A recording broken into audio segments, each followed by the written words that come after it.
Dealing with Bluetooth woes isn't fun, but it's solvable with a few simple steps. Let's start by opening the Device Manager. Click that Start button in the corner of your screen.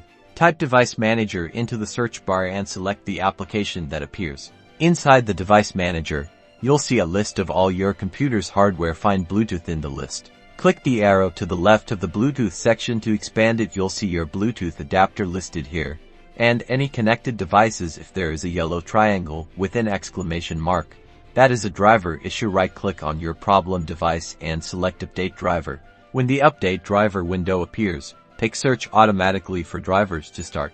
Windows will now search for and install the latest drivers for your Bluetooth adapter. Follow the on-screen instructions. If the driver updates successfully, your Bluetooth devices should now connect without issues. If you continue facing Bluetooth disconnection problems, it's a good idea to reinstall the latest driver by downloading it from your computer manufacturer's website. Enjoy your perfectly working wireless devices.